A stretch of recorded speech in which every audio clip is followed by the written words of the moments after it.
హెబ్రీయులు రాసిన పత్రిక 10వ అధ్యాయం 23వ వచనం. వాగ్దానం చేసినవాడు నమ్మదగినవాడు గనుక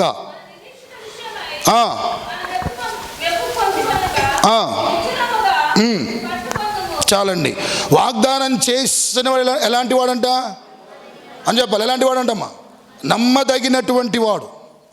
వాగ్దానం ప్రేమికులారా చేసినటువంటి వాడు నమ్మదగినటువంటి వాడని వాక్యం చక్కగా రాయబడి ఉంది.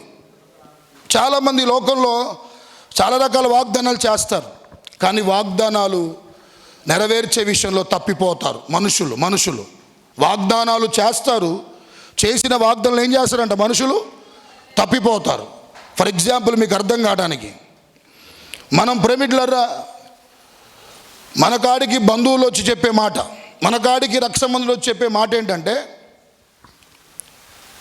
మేమున్నాం, రక్త సంబంధులుగా మేమున్నాం, కుటుంబీకులుగా మేమున్నాం. చీమ ఒకవేళ గుట్టిన కాకితో కబుర్రు పెట్టు, ఏం చేస్తాం? వాలిపోతాం. మేము లేవా నీకు? ఎప్పుడు నీకు ఏ ఆపదొచ్చినా మేమున్నామని గుర్తుపెట్టుకో అని ప్రేమికులారా మనకెన్నో మాటలు చెప్పి వెళ్తారు. మనకేదైనా కష్టం వచ్చి కనుక ఫోన్ చేస్తే, వాళ్ళు ఉన్నారు కదా, ఇంత అభయం ఇచ్చారు, ఇంత మాటలు మనకు చెప్పారు, మా వాళ్ళే ఉన్నారని ఫోన్ చేస్తే వాళ్ళనే మాట ఏం చెప్పాలా? ఫోన్ చేసి కొన్నిసార్లు ఫోన్ ఏమో చెప్పాలా? స్విచ్ ఆఫ్ వస్తుంది. కొన్నిసార్లు ఇందాకలే ఒకరికి యాభై ఇచ్చిండ్రా, ఇందాకలే కొంచెం ముందు అడిగినా బాగుండు, ఇద్దునేమో, ఇచ్చిందా చచ్చింది లేదు. కానీ ప్రేమికులారా చెప్పే మాట ఎటువంటి చెప్పాలా? ఇందాకలే ఒకరికి ఇచ్చిన అనే మాట అంటాడు. అంటే వినండి, మనుషుడు యొక్క నైజం ఏంటంటే, ప్రేమికులారా చేసినటువంటి వాగ్దానాలు ఏవైతే ఉంటాయో వాటిని ఏం చేయాలి చెప్పాలంటే నెరవేర్చడానికి నిలబెట్టుకోడు. చేస్తాడు చేయడానికి, కానీ వాటిని నెరవేర్చడు. కానీ నీ దేవుడు ఎవరని ఆలోచన చేస్తే, నువ్వు ఆరాధిస్తున్న దేవుడు ఎలాంటి వాడని ఆలోచన చేస్తే, వాగ్దానం చేసిన దేవుడు నమ్మదగినవాడు. హల్లెలూయా. ఇంకొంచెం బిగ్గరగా హల్లెలూయా. రోమీయులు రాసిన పత్రిక 4వ అధ్యాయం 21వ వచనం. ఈ వాగ్దానం చేసిన దేవుడు నమ్మదగిన వాడే కాదు, ఇంకొక మాట ఉంటుంది. రోమీయులు రాసిన పత్రిక 4వ అధ్యాయం 21వ వచనం.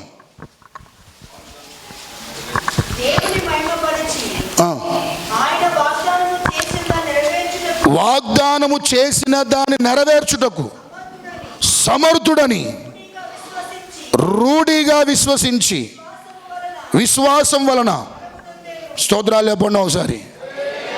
వాగ్దానం చేసిన వాడు నమ్మదగిన వాడు, వాగ్దానం చేసినటువంటి వాడు దాన్ని నెరవేర్చుటకు ఏంటంట చెప్పండి. వాగ్దానం చేసినటువంటి వాడు దాన్ని నెరవేర్చుటకు సమర్థుడు. హల్లెలూయా. చేసినటువంటి ఆ వాగ్దానమును నెరవేర్చుటకు ప్రేమికులారా సమర్థుడు. వినండి, నాకు తెలిసిన ప్రేమికుల కేంద్ర మంత్రి ఉన్నాడు, హైదరాబాద్ సంబంధించిన వ్యక్తి. మీకు కూడా తెలుసు, చెప్తుంటే మీకు అర్థమైంది. ఆయన కేంద్ర మంత్రిగా ఉన్నప్పుడు హైదరాబాద్ ప్రాంతంలో తిరుగుతున్న ప్రతి చోటకు వెళ్ళి రోడ్డు లేని చోట రోడ్లు వేస్తా అని చెప్పేటోడు. ట్రాఫిక్ ఇక్కడ జామ్ అయితే ఇక్కడ ఏం చేస్తాడు? ఇక్కడ ఫ్లైఓవర్ వేస్తా అంటాడు. లేని వాళ్ళ ఇంటికి వెళ్ళి అర్థమవుతుందా, ఇక్కడ ఈ స్థలం అంతా కూడా చక్కగా సదును చేసి మీ అందరికీ డూప్లెక్స్ బిల్డింగ్ కట్టిస్తా అని ప్రేమికులారా వాగ్దానాలు చేసినటువంటి వారు చాలామంది ఉంటారు. దీంట్లో రాజకీయ నాయకులు చాలామంది ఉంటారు. దీంట్లో ఎవరు ఉంటారంట? రాజకీయ నాయకులు ముందు ఉంటారంట. ఈ వ్యక్తి చేసినటువంటి ఆ వాగ్దానాలు బట్టి అంటండి, ఒక ఆయన గణంక లెక్కలేస్తే కేంద్ర ప్రభుత్వం యొక్క బడ్జెట్ మించుందంట ఈయన చేసిన వాగ్దానాలు. కేంద్ర ప్రభుత్వ బడ్జెట్కు మించి ఉందంట వాగ్దానాలు. పంచపక్ష ప్రణాళిక అంటారు. అంటే ప్రతి 5 సంవత్సరాలు ఒకసారి ఏం చేస్తారంటే బడ్జెట్ని ఏం చేస్తారంట ప్రేమికులారా చేస్తూ ఉంటారు. ఈ వ్యక్తి ఒక్కడే ప్రేమికులారా హైదరాబాద్ డెవలప్ చేయడానికి మనుషులకు ఇచ్చిన వాగ్దానాలు మాటలు ఏంటంటే, కేంద్ర ప్రభుత్వానికి బడ్జెట్కి మించి ఉందంట వాగ్దానాలు. ఆయన దగ్గర పోయి, అయ్యా మీరు ఆ రోజు వాగ్దానాలు చేశారు ఏంటంటే, చేయటానికి చేశా కానీ చెయ్యటానికి నా దగ్గర అంత సామర్థ్యం ఏమంటాడు? చేయటానికి చేసే కానీ ఏమంటాడు? నా దగ్గర అంత సామర్థ్యము లేదు అంటాడు. కానీ నీ దేవుడు ఎవరు చెప్పాలా? గమనించండి, ఇచ్చినటువంటి వాగ్దానం దాన్ని నెరవేర్చుట నమ్మదగిన వాడు, ఇచ్చినటువంటి వాగ్దానం నెరవేర్చుటకు ప్రమిడులరా ఆయన సమర్థుడు. ఆమేన్ చెప్పండి ఒకసారి, ఇంకొంచెం బిగ్గరగా హల్లెలూయా. నీ దేవుడు నీ జీవితంలో వాగ్దానం దేవుడు చేశాడా? ఖచ్చితంగా దాన్ని ఏంటంట? నెరవేర్చుటకు సమర్థుడు అనే ప్రమిడులరా విశ్వాసం కూర్చున్న మనందరూ ప్రమిడులరా గుండెల నిండా ఉండాలి. అయితే ఇప్పుడు ఈ వాగ్దానాలు నిజంగా దానికి మనం వారసులమా కాదా? దేనికి? బైబిల్లో ఉన్నటువంటి వాగ్దానాలకు మనం వారసులమా కాదా? బైబిల్లో 8,810 వాగ్దానాలు ఉన్నాయి. చాలామంది ఏమంటారంటే, ఈ వాగ్దానాలండి ఆ రోజుల్లో ఇశ్రాయేల్ ప్రజలకు ఇచ్చాడు కదా, ఆ రోజు అబ్రహాము, ఇస్సాకు, యాకోబులకు ఇచ్చాడు కదా, అవి వారికి సంబంధించినటువంటి వాగ్దానాలు కదా, మరి అవి వారికి ఇచ్చినప్పుడు అవి ఎట్లా మా జీవితంలో ఏంటంట నెరవేర్చబడతాయన్న సందేహం ఒకవేళ నీలో ఉంటే, నాలో ఉంటే, బైబిల్ వాక్యం సెలవిస్తుంది ఈ వాగ్దానాలు వాటిని మనం పొందుకోవటానికి యోగ్యులమా కాదా, వాటికి మనం తగినటువంటి అర్హత మనకుందా లేదా, మనం ఆ వాగ్దానాలకు ప్రమిడులరా స్వతంత్రులమా కాదా అని ఆలోచన చేస్తే బైబిల్ తెరవండి ఒకసారి. బైబిల్లో ఒక మాట చూపించి ముందుకు వెళ్తాను. అందరు బైబిల్ తెరిచి ఈ మాట ప్రమిడులరా చదవటానికి ప్రయత్నం చేయండి. ఎఫెసీ రాసిన పత్రిక 2వ అధ్యాయం 12వ వచనం. ఎఫెసీ రాసిన పత్రిక 2వ అధ్యాయం 12వ వచనం. ఆ కాలమందు, చాలండి. ఆ కాలమంది అంటే అర్థం ఏంటి? ఆ కాలమంది అంటే ఏంటి? ఇశ్రాయేలు ప్రజలతో సహపౌరులు కాక అంటే అర్థం ఏంటి? ఆ కాలమంది అంటే అర్థం ఏంటి? యేసు ప్రభు వారు ఈ లోకానికి రాకముందు, యేసు ప్రభు వారు రక్తాన్ని ప్రజల కొరకు చిందించక ముందు, ఆ కాలం అంటే పాత నిబంధనలో ఉన్నటువంటి వారిని ఉద్దేశించి అప్పుడు మనం సమాన పౌరులం కాదంటే ఎవరితో? దేవుడితో కాదు, ఇశ్రాయేలు ప్రజలతో. ఇశ్రాయేలు ప్రజలతో సహపౌరులం కాదు, పరదేశులము. వాగ్దాన నిబంధన లేని పరజనులను లోకమందు దేవుడు లేనివారమై ఉండి క్రీస్తుకు దూరస్తులై ఉంటిరని మీరు జ్ఞాపకము చేసుకున్నాడు. దాంట్లోనే 3వ అధ్యాయం 6వ వచనం. ఎఫెసీ రాసిన పత్రిక 3వ అధ్యాయం 6వ వచనం. అన్యజనులు సువార్త వలన క్రీస్తు యేసునందు ఇశ్రాయేలుతో పాటు యూదులతో పాటు సమాన వారసులుగాను, ఓకే, వాగ్దానములో పాలివారమై ఉన్నామని ఉన్నారన్నదే. స్తోత్రాలు చెప్పండి ఒకసారి. అర్థమవుతుందా? మన జీవితంలో ఒకప్పుడు మన వాగ్దానాలకు వారసులు కాదండి. మనం ప్రమిడులరా పరదేశులుగా బ్రతికాం, పరజనులుగా బ్రతికాం, నిర్దేవుణ్ణి పూజించాం. ఒకప్పుడు దీంట్లో ఉన్న ఏ వాగ్దానాలకు ఏంటంటే మనం దీంట్లో అసలుకైనా ఏ వాగ్దానాలకు మన వారసులం కాము. కానీ యూదులకు సమానంగా ఈరోజు మనకు ప్రమిడులరా వారసులుగా ఎవరి ద్వారా కలిగిందని ఆలోచన చేస్తే, ఎవరి ద్వారా యూదులకి ఇవ్వబడ్డటువంటి వాగ్దానములు ఆ వాగ్దానాలకి ఇంకా ఎవరికి ప్రమిడులు అనుగ్రహించబడ్డాయని ఆలోచన చేస్తే, ప్రభువైన యేసుక్రీస్తు వారి లోకానికి రావటం వల్ల, మనందరి కొరకు ఆయన మరణించడం వల్ల, ప్రమిడులారా అన్యులుగా ఉన్నటువంటి మనందరినీ తన కుమారులుగా కుమార్తెలుగా ప్రభు చేసుకొని యూదులకు సమానముగా వాగ్దానములో పాలిభాగస్తులుగా ఉండగలిగే కృప ప్రభువైన యేసుక్రీస్తు వారు మనందరికీ దయచేశాడు. ఎవరి ద్వారా వచ్చింది ఇప్పుడు ఈ వాగ్దానాలకు వారసులుగా? ఎవరి ద్వారా వచ్చిందో మనకి? క్రీస్తు యేసు ద్వారా. ఒకప్పుడు మనకు లేదు ఈ వాగ్దానాలు. క్రీస్తు యేసు ద్వారా వాగ్దానాలకు మనం కూడా ఏం చెప్పాలంటండి? పాలిభాగస్తులుగా ఉన్నాము, పాలిభాగస్తులమయ్యాము. అంటే గమనించండి, యూదులు వారు ఈ వాగ్దానాలు మాకే అనుకునేవాళ్ళు. కానీ గమనించండి, ఈరోజు నువ్వు కూడా చెప్పగలుగుతావు. ఏం చెప్పాలా? ఆ వాగ్దానములు కూడా ఏంటంటే నాకు కూడా వాగ్దానములే. స్తోత్రాలు చెప్పండి ఒకసారి. ఎవరికే కాదు, ఎవరికి ఇశ్రాయేలు ప్రజలకే కాదు, ఈరోజు క్రీస్తు ద్వారా ఆ వాగ్దానాలన్నీ కూడా ప్రేమికులారా మన జీవితంలో పాలిభాగస్తుడుగా ప్రభు చేశాడు. ఆమేన్ చెప్పండి ఒకసారి. పాలిభాగస్తురాలిగా దేవుడు ఆ వాగ్దానాలకు ప్రేమికులారా మనల్ని చేశాడు ఆయన. ఇంకొక గొప్ప విషయం చెప్తానండి, గొప్ప విషయం చెప్తా, చప్పట్లో కొట్టిన ఇప్పుడు కాదు చెప్పిన తర్వాతకి. అబ్రహాముకు దేవుడు వాగ్దానం చేశాడు. అది ఎవరి జీవితంలో నెరవేర్చబడింది? అబ్రహాము జీవితంలో నెరవేర్చబడింది. యోసేపుకు వాగ్దానం చేశాడు. ఆ వాగ్దానం ఎవరి జీవితంలో నెరవేర్చబడింది? యోసేపు జీవితంలో నెరవేర్చబడింది. యాకోబుకు వాగ్దానం చేశాడు. ఆ వాగ్దానం ఎవరి జీవితంలో నెరవేర్చబడింది? యాకోబు జీవితంలో నెరవేర్చబడింది. దావీదుకు దేవుడు వాగ్దానం చేశాడు. ఆ వాగ్దానం ఎవరి నెరవేర్చబడింది అంటే దావీదు జీవితంలో నెరవేర్చబడింది. ఇప్పుడు ఇవన్నీ కలిపితే ఎన్ని చెప్పాలండి వాగ్దానాలు? 8,810 వాగ్దానాలు.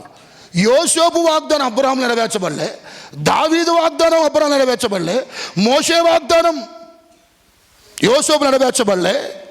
ఎవరి వాగ్దానాలు వారి జీవితంలో నెరవేర్చబడుతూ వచ్చాయి. కానీ ప్రేమికులారా ఈరోజు మనం ఎంత ధన్యులం అంటే అవన్నీ వాగ్దానాలు క్రీస్తు మూలంగా మన జీవితంలో నెరవేర్చబడుతుంటాయి.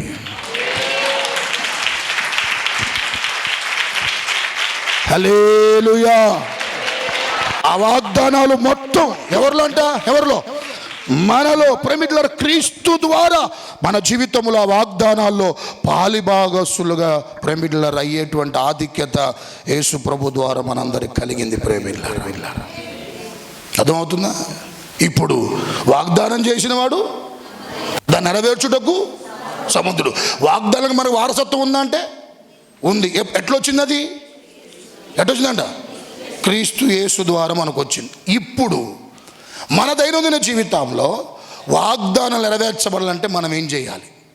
వాగ్దానాలు నెరవేర్చబడాలంటే మనం ఏం చేయాలి? ఒక ప్రశ్న అడుగుతా. ఇర్మియా గారు మీకు ఏ వాగ్దానం చెప్పండి ఒకసారి. Very good. స్టీఫెన్ నీకేమొచ్చింది వాగ్దానం? రైట్. అక్షయ్ గారు మీకేమొచ్చింది? రైట్. కిషోర్ గారు తీసుకోవాలి. ఆశీర్వాదం గారు, ఎలిషా గారు,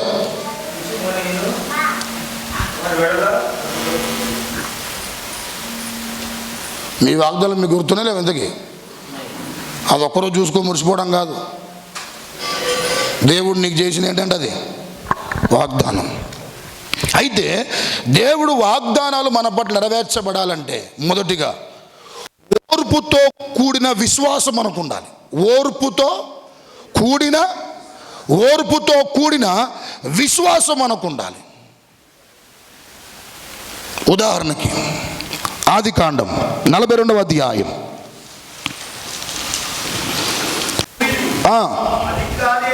అధికారి ఉండెను అతడే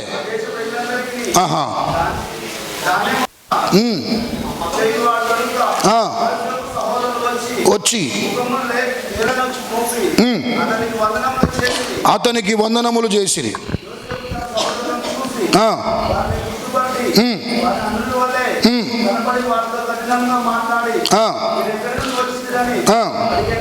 తొమ్మిదవ వచనం.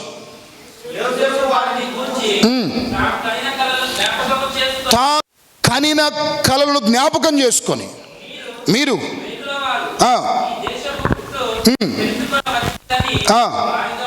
చాలండి, చాలు వినండి. ఇక యోసేపుకు ప్రేమికులారా దేవుడిచ్చిన వాగ్దానం ఏంటంటే 17వ సంవత్సరం అప్పుడు ప్రేమికులారా యోసేపుకు దేవుడు వాగ్దానం ఇచ్చాడు. ఏంటా వాగ్దానం అంటే, ఏంటా కల అంటే, తన పని ఒక్కటి నిలబడ్డట్లుగా తక్కిన పనులన్నీ ఆ పనకు సాష్టాంగ పడ్డట్లుగా చూస్తున్నాం. ఇప్పుడు ఆ వాగ్దానం ఏదైతే యోసేపుకి ఇచ్చాడో అది నెరవేర్చబడటానికి సుమారు 22 సంవత్సరాలు పట్టింది. ఎన్ని సంవత్సరాలు? చెప్పండి, ఎన్ని సంవత్సరాలు? అంటే 39వ సంవత్సరం అప్పుడు యోసేపుకి ఇచ్చినటువంటి వాగ్దానం ఏమైందంట? చెప్పండి, ఏమైంది? నెరవేర్చబడింది. వినండి, దేవుడు ఒకవేళ వాగ్దానం చేసినా మన జీవితంలో చేసేది ఒకవేళ తక్కువ ఉంటుందేమో, అదే ఎక్కువ. చేసే వాగ్దానం తక్కువ ఉంటుందేమో కానీ ఆయన చేసేది మాత్రం మరింత ఎక్కువ ఉంటుంది. స్తోత్రాలు చెప్పండి ఒకసారి. ఇతడు తన అన్నల పనులన్నీ కూడా ఇతని పనకు సాష్టాంగ పడతానేనంటే దాని అర్థం చెప్పాలా? అంటే ఇంట్లో పైవాడిగా ఉంటాడేమో, అంటే ఇంట్లో ఎవరికి రానటువంటి స్థితి ఈయనకు వస్తుందేమో, ఈయన ఒకవేళ అందరికంటే పైవాడిగా ఉంటాడేమో అంటే అన్నలు అని చూపించాడు. ప్రేమిటులారా, వాళ్ళ ఇంట్లో అందరికంటే పైవాడుగా ఉంటాడేమో అని ప్రేమిటులారా యోసేపు అనుకునవచ్చు. కానీ దేవుడు ఆ వాగ్దానము అన్నలతో ముడిపెట్టలేదాన్ని, లేకుంటే ఆ వాగ్దానం ప్రేమిటులారా వాళ్ళ ఇంట్లో వరకే యోసేపును దేవుడు పరిమితం చేయలే. ఇచ్చిన వాగ్దానం అది ప్రేమిటులారా కుటుంబానికి ఇచ్చినప్పటికీ కూడా నెరవేర్చేసరికల్లా దేశానికే దేవుడు ఉన్నతంగా ఆశీర్వదించాడు ఆయన. ఇంకో చెప్పిగారు చెప్దాం, హల్లెలూయా. నీకిచ్చిన వాగ్దానం కొంచెమే కావచ్చు, కానీ నీ జీవితంలో దేవుడు నెరవేర్చే సమయానికి వచ్చినప్పుడు నువ్వు ఊహించినటువంటి రీతిలో గొప్పగా ఉంటాయని దేవుని సేవకుడుగా మీకు నేను మనవి చేస్తున్నాను. అయితే మనకేమన్నా చెప్పాలా? యోసేపుకి ఏముందండి? యోసేపుకి ఏముంది? ఇన్ని సంవత్సరాలు తన కళ లేకపోతే తనకి ఇచ్చిన వాగ్దానం నెరవేర్చబట్టానికి యోసేపు 22 సంవత్సరాలు ఏం చేస్తూ వెళ్ళాడు? దేవుళ్ళు అంటే ఓర్పుతో, విశ్వాసముతో ఏంటంటే వాగ్దానముల కొరకు కనిపెడుతూ ముందుకెళ్ళాడు. నిజంగా బైబుల్ అలాంటి ఆధారం ఉందా? చూడండి, బైబుల్ చూపిస్తాను ఒకసారి. హెబ్రీయులకు రాసిన పత్రిక 6వ అధ్యాయం త్వరగా 13వ వచనం చూడండి ఒకసారి. హెబ్రీయులకు రాసిన పత్రిక 6వ అధ్యాయం 13వ వచనం. అబ్రహాముకు దేవుడు వాగ్దానం చేసినప్పుడు తనకంటే ఏ గొప్పవాని తోడు అని ప్రమాణము చదువునా?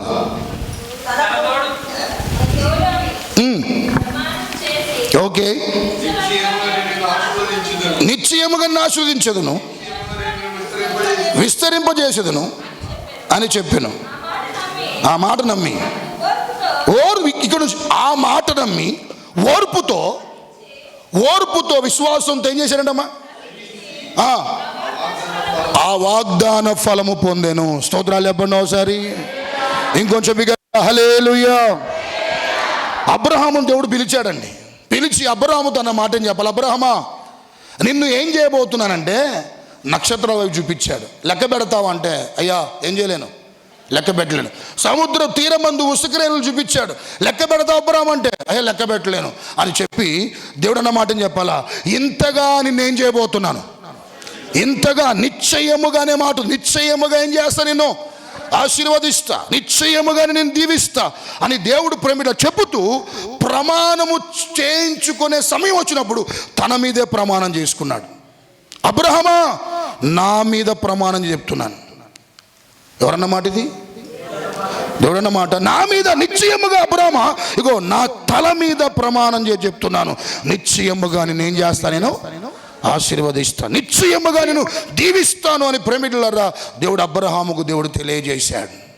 అయితే వినండి, ఇక్కడ ఎందుకు దేవుడు తన తల మీద చేయబెట్టుకు ఎందుకు ప్రమాణం చేశాడని ఆలోచన చేస్తే వినండి, మీరైనా ఎవరి మీదైనా ఒట్టు పెట్టాలంటే మీకంటే మీరు బాగా ఎవరినైతే ప్రేమిస్తారో వారి మీద ఏం చేస్తారు? మీరు ఒట్టు పెడతారు. ఫర్ ఎగ్జాంపుల్, భార్య అయితే నా భర్త మీద ఒట్టు అంటది.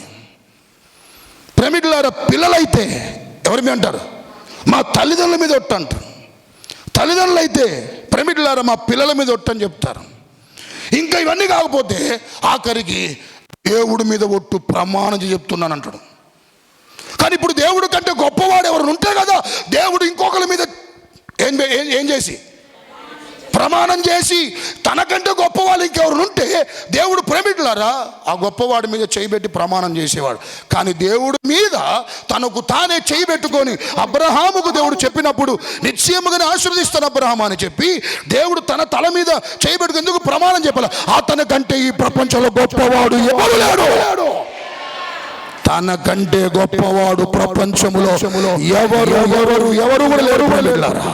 అందుకనే తన మీద ఒట్టేసుకొని అబ్రహామా నిశ్చయముగా ఆశీర్వదిస్తానన్నాడు. ఎంత గొప్ప వాగ్దానం చెప్పినప్పుడు దాన్ని నెరవేర్చడానికి ఏమైనా 100 మంది పిల్లిచ్చడానికి అంత గొప్ప వాగ్దానం నెరవేర్చబడాలంటే ప్రేమిటులారా దేవుడు అబ్రహాముకి 100 మంది పిల్లిచ్చాడా? ఆయనున్న కాలంలో 75వ ఏట ప్రభుకాడికి వచ్చాడు. 25 సంవత్సరాలు కనిపెట్టగా ఎదురు చూడంగా ప్రేమికులారా, దేవుడు ఎవరిని చెప్పాలంటండి? ఒక్కడినే ఇచ్చాడు. ఏం పేరు అతని పేరు? వాగ్దాన పుత్రుడు ఇస్సాకు. ఒక్కడినే ఇచ్చాడు ప్రేమికులారా. ఇంకా అతని పేరు అప్పటికి అర్థమవుతుందా? దేవుడు అబ్రాహాముగా ఉన్నటువంటి అబ్రాహాముగా మార్చాడు. అబ్రాహాము అనగా జనములకు, చెప్పండి, జనములకు తండ్రి. ఒక్కడు ప్రేమికులారా, లేక ఎంతో ప్రేమికుల వృద్ధాప్య స్థితిలోకి వచ్చినప్పుడు కనిపెట్టి దేవుడు ప్రేమికులారా ఏ వాగ్దానం అయితే దేవుడు చేశాడో అది నెరవేర్చబడటానికి 25 సంవత్సరాలు పట్టింది. ఈ క్రమంలో అబ్రాహాము చేసింది ఏంటది? ఓర్పుతో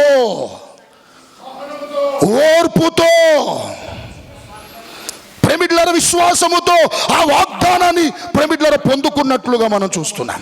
ఆ వాగ్దాన ఫలమును పొందుకున్నట్లుగా మనం ప్రేమికులారా గమనిస్తూ ఉన్నాం. అంటే ఓర్పు తన జీవితంలో పోగొట్టుకోలే. ఎవరి విషయంలో? దేవుడి విషయంలో. విశ్వాసము సన్నగిల్లే. ఎవరిది? సంగమా, నీ గనక ఓపికే ఉంటే నిన్ను ఒక ప్రపంచనంగా దేవుడు చేయబోతున్నాడు. నీ గనక విశ్వాసం ఉంటే విప్లవాత్మకంగా నీ కుటుంబాన్ని దేవుడు విశేషముగా దీవిస్తాడు, విశేషముగా ఆశీర్వదిస్తాడు. ఆమేన్ చెప్పండి. హల్లెలూయా. ఇప్పుడు దేవుడు ఇంత వాగ్దానము నిజంగా అబ్రాహాము నెరవేర్చబడిందా? మరి అమ్మా, నెరవేర్చబడిందా లేదా? ప్రమాణం చేసి చెప్పినటువంటి వాగ్దానం అబ్రాహాము నెరవేర్చబడింది అంటే అక్షరాలు నెరవేర్చబడింది. ఎట చెప్పాలా వినండి. ఈరోజు ప్రస్తుత ప్రపంచ జనాభా 800 కోట్ల మంది, దాంట్లో 600 కోట్ల మంది అబ్రాహాము సంతానమే. 600 కోట్ల మంది అబ్రాహాము సంతానమే ప్రేమికులారా. ఇసుక రేణువుల వలె దేవుడు ప్రేమిడ చేస్తాన వాగ్దానం దేవుడు నిలబెట్టాడా లేదా? నిలబెట్టాడు. సమర్థుడు ఆయన. Is capable. సమర్థుడు ఆయన. 600 కోట్ల మంది. ఎట్లా అంటారా? ఇశ్రాయేలు ప్రేమికులారా దేశమంతా కూడా అబ్రహాము ద్వారా వచ్చింది. ఈరోజు విశ్వాసులుగా పిలువబడుతున్న మనం అందరం కూడా ఎవరి సంతానం? రక్తములో కడగబడ్డామా? ప్రభుని అంగీకరించామా? ఈరోజు రక్షించబడ్డటువంటి మనం మన విశ్వాసులకు తండ్రి ఎవరని ఆలోచన చేస్తే ఎవరంట? అబ్రహాం. సలాం అలైకుం, వాలేకుం సలాం. వాళ్ళు కూడా అబ్రాహాము సంతానమే. వీళ్ళందరి లెక్క కడితే 600 కోట్ల పైగా అబ్రహాముకి ఇచ్చిన వాగ్దానం నిలబెట్టాడా లేదా? చెప్పండి, నిలబెట్టాడా లేదా? అయితే ఈరోజు నెరవేర్చబడాలంటే ఏముండాలి? మరి మనకు ఏముండాలి? చెప్పాలి, ఏముండాలమ్మా? ఓర్పు ఉండాలి, విశ్వాసం ఉండాలి. చెప్తున్నా వినండి. నీ వయసు పైబడుతున్న విశ్వాసాన్ని మాత్రం చంపే మాకు. ఎవరి పట్ల? వయసు పైబడుతున్నా విశ్వాసాన్ని మాత్రం దయచేసి నీ జీవితంలో సన్నగిల్ల మాకు. విశ్వాసం ఓర్పుతో ముందుకెళ్తూ ఉండు. ఒకరోజు నీ కన్నిటి నాట్యముగా దేవుడు మార్చే రోజులు వస్తాయి. నీ పరిస్థితులను ఆశీర్వాదకరముగా దేవుడు చేసే రోజులు వస్తాయి. నీకున్నటువంటి దరిద్రపు స్థితి నుంచి నా దేవుడు ఉన్నతంగా, నా ప్రభు గొప్పగా పైకి లేవనైతే రోజు ఖచ్చితంగా ఒకటి నీ జీవితంలో ప్రభు నిశ్చయించాడు. అది నెరవేర్చబడుతుంది, అది జరుగుతుంది. అయితే నేను మనం అందరం కూడా ఈ కాల వ్యవధిలో ఏంటంట ఏముండాలి? చెప్పండి, ఏముండాలి? మనకి ఓర్పు ఉండాలి. ఈరోజు అన్నీ ఉంటాయి కానీ మనకు అదే లేదేంటిది? మనకడి చెప్పాలా? ఈరోజు వచ్చామా, ప్రార్థన చేసామా, రేపటికల్లా ఏం కావాలి మనకి? ఎమ్మటే జరగాలి. లేకపోతే ఏమన్నా చెప్పాలా? ఏమంటాం మనం? ఏమన్నా చెప్పాలా? దేవుడు ఉన్నాడా? చేయటం ఎందుకు ప్రార్థన? ఇప్పుడు సంవత్సరం అయితే నేను ప్రార్థన చేయబట్టి సంవత్సరం అవుతుంది. ప్రార్థన చేయబట్టి 6 నెలలు అవుతుంది. ఈ ఆడ పరిస్థితులు ఆడే ఉన్నాయని నువ్వు నీ యొక్క ప్రేమికులారా కుచ్చలమైనటువంటి ఆలోచనలతో నీ విశ్వాస జీవితంలో ప్రేమికులారా సన్నగిలుతూ నీ విశ్వాస జీవితం కొనసాగిస్తావేమో కానీ అబ్రహాము తన జీవితంలో, యోసేపు తన జీవితంలో వాగ్దానం చేసిన వాడు ఏంటంట? వారికి తెలుసండి వాట్ గాడ్ ఈజ్. వారికి తెలుసు దేవుడు లాంటి వాడు. ఇచ్చాడా దాన్ని నెరవేర్చుటకు సమర్థుడు అని వాడు తెలుసు. కాబట్టి ఓర్పుతో కనిపెట్టుకుంటూ ముందుకెళ్ళారు. వారి జీవితాల్లో ఇచ్చిన వాగ్దానం వారి పట్ల దేవుడు ఏంటంట నెరవేరుస్తూ వచ్చాడు. హల్లెలూయా. ఇంకొంచెం బిగ్గరగా హల్లెలూయా.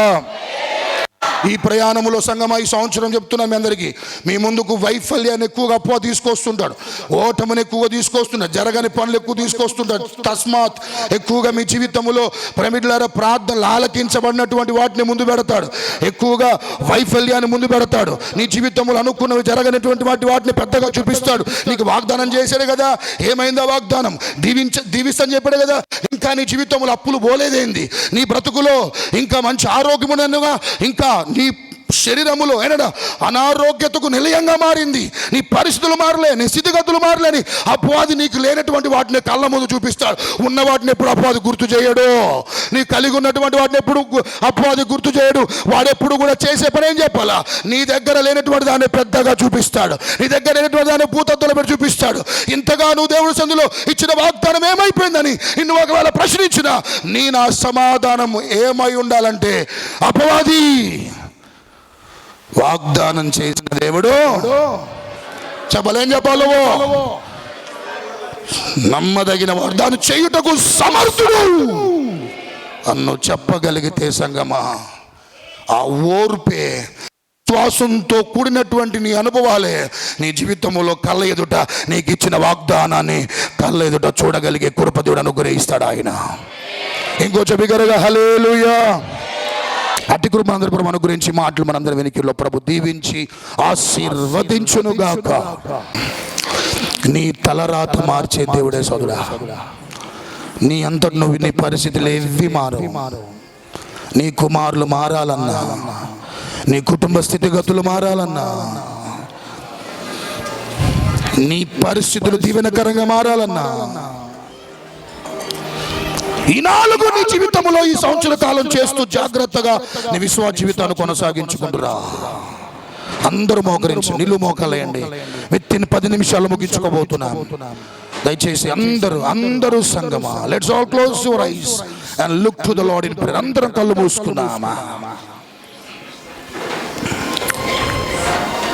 చిన్న ప్రార్థన. ప్రభువా,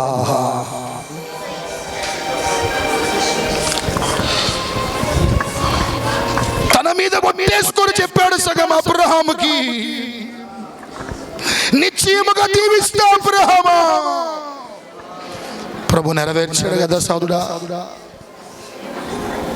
సోదరి నెరవేర్చాడు కదా ప్రభు. ఈరోజు నీ ఆస్తి నీ వాగ్దానమే, ఈరోజు నీ యొక్క సంపద నీ ఆస్తి నీ వాగ్దానమే.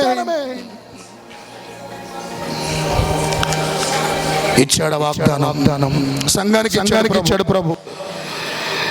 నీ పక్షమున ఉన్నాడు అని వాగ్దానం చేశాడు. అది జనవరి 1-2 తారీఖుల్లోనే నెరవేర్చబడిపోయిన సంఘమా. అపాయాలు తప్పించాడు సంఘములో ఉన్న వారికి, యాక్సిడెంట్ ప్రమాదం తప్పించాడు దేవుడు. మరణ కోరల వరకు వెళ్ళిపోయినటువంటి వ్యక్తులను బయటికి తీసుకురాగలిగాడు. ఇచ్చిన వాగ్దానం 1-2 రోజుల్లో నెరవేర్చబడిన సంఘమా.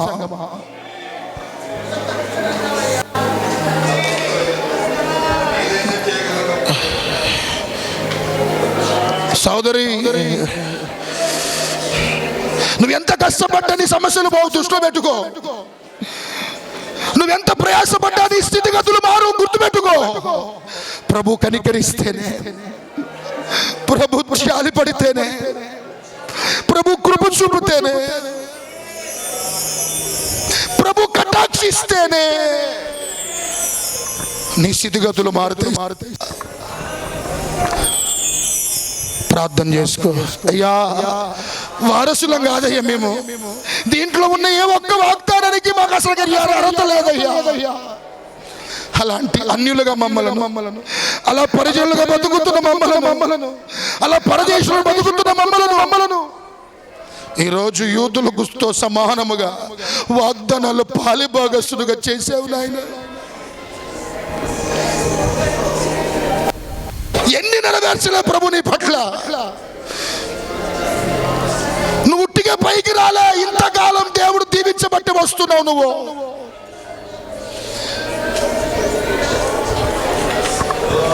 అందరూ ప్రార్థనలు ఉండండి. యేసయ్యా, వాగ్దానం ఇచ్చావు నాయన. 52 ఏ ఒక్క ఆదివారం మిస్ కానయ్యా అని ప్రార్థన చేసుకో ప్రభు దగ్గర. నిబంధనది ప్రభుతో చేసే నిబంధన. ఘనంగా ఎంచు పవిత్రమైన పరిశుద్ధమైన దినాన్ని. ఆ రోజు వ్యాపారం కూడా చేయమాకు, ఇష్టమైన పనులకు పోమాకు, లోకసభ వార్తలు మాట్లాడమాకు. నువ్వు ఎంత ఘనంగా ఎంచుతావో అంత ఉన్నతమైన స్థితిలో ఎంచుతాను. ఈ సంవత్సరం దేవుడు దీవించబోతున్నాడు సోదరులను. నీ పరిస్థితులు మారబోతున్నాయి, నీ స్థితిగతులు మారబోతున్నాయి. నువ్వు చూస్తుండగా నీ కుటుంబీకులందరి మధ్యలో తల్లాగా నియమించబోతున్నాడు. నీ బంధువులందరి మధ్యలో దేవుడు నిన్ను ఘనతాస్పదంగా దేవుడు నియమించబోతున్నాడు. అయితే ఇలా బ్రతుకు ఈ సంవత్సర కాలం అంతా ఇలా బ్రతుకు. ఎలా బ్రతకాలయ్యా? ఎలా బ్రతకాలి? ఓర్పుతో కూడిన విశ్వాసం నాకు ఇవ్వు నాయనా. వాగ్దానమును ఎత్తిపట్టి ప్రార్థించే జీవితం నాకు దయచేయి. ఉప్పు నైవేద్యములో ఉప్పు తప్పనిసరిగా నైవేద్యములో ప్రభువా కలపమన్న చేసిన ఆ ప్రమాణాలు వైదొలిగా ఒప్పుకుంటున్నాము నాయన. సంవత్సరాలు వెళ్ళిపోతున్నాయంటే నీ రాకడ కూడా తొందరలో ఉందని గుర్తు పెట్టుకొని ఇక మీదట ప్రభువా ఎక్కడున్నా నిన్ను మహిమపరిచే కుటుంబాలు, మీకు మహిమ తీసుకొచ్చే వ్యక్తులు, నీకు మహిమ తీసుకొచ్చే కుమార్తెలుగా బ్రతికే కృప అందరికీ అట్టి కృపను గురించి మీరు మహిమ తెచ్చుకోమని యేసు నామములో. ఇంకా రక్షణ లేని వారు ఉన్నారా? ఎవరందరూ రక్షణ మారు మనసు మీరు అక్కడ సమీపముగా ఉంది నాయన. నిర్లక్ష్యం చేయొద్దు రక్షణకి. రక్షించబడ్డవారు రక్షణ జీవించే కృప దయచేయమని యేసు నామములో అడిగి వేడుకుంటున్నాను తండ్రి. ఆమేన్.